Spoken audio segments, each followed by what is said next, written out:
Parents, how did you watch your kid's life go down the drain? My youngest daughter Lynn was always a beaming beam of light. She was always the happiest girl. She never complained about anything. Unlike her older brother Joshua, it was around her freshman year of high school when I started to notice a slight change in her behavior. She started to wear more makeup and less clothes. When confronted about it, she would always get very angry with me, shouting about how it's her body and she can do what she wants. Another grand excuse was that but everyone else is doing it, mom.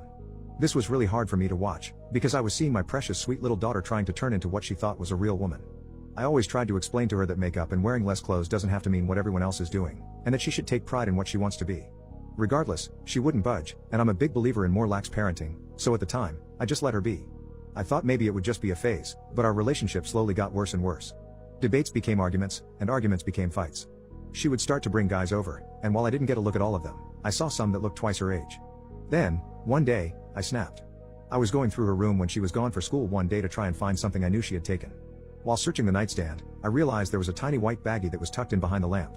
I had my fair share of college days, so I knew exactly what that little baggie entailed. I had a huge confrontation with her when we got home from school. She eventually started to yell at me, and I returned the favor. It got so bad that the next morning when I checked on her to see if she left for school, she had vanished. 2 suitcases in my closet had gone missing, and I called the police immediately. How could my sweet Lynn do this? Run away from me, the person who loves her most in the whole world.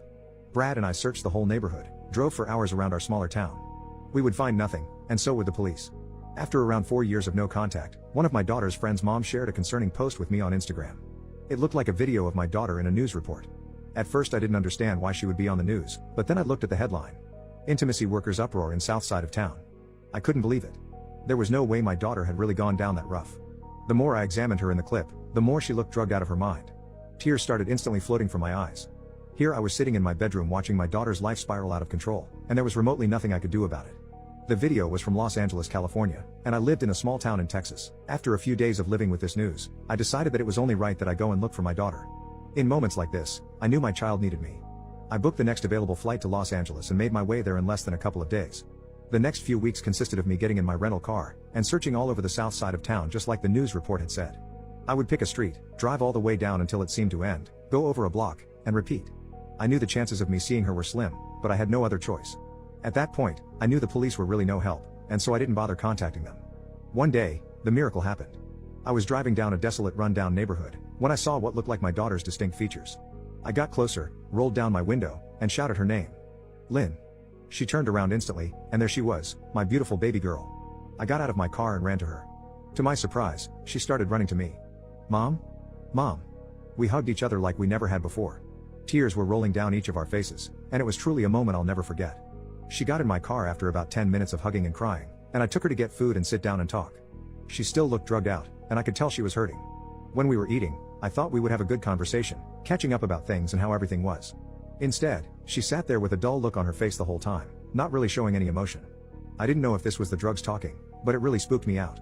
I got her to conversate a little near the end of dinner, but after we finished, I got in my car expecting her to follow. She didn't. She just stood there staring at me. I asked her what she was doing.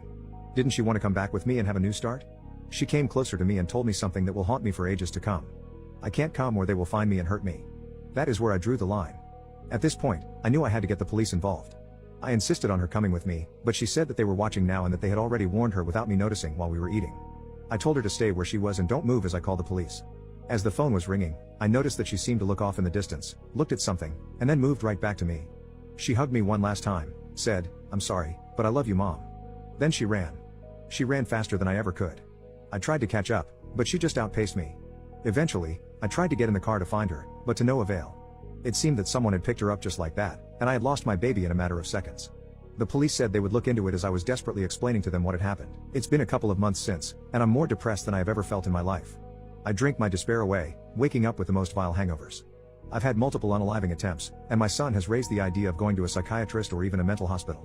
Him saying that has only made my depression worse, and I am drowning in my own sorrow. I now know my daughter is in trouble and I couldn't even protect her when she was right there in my possession.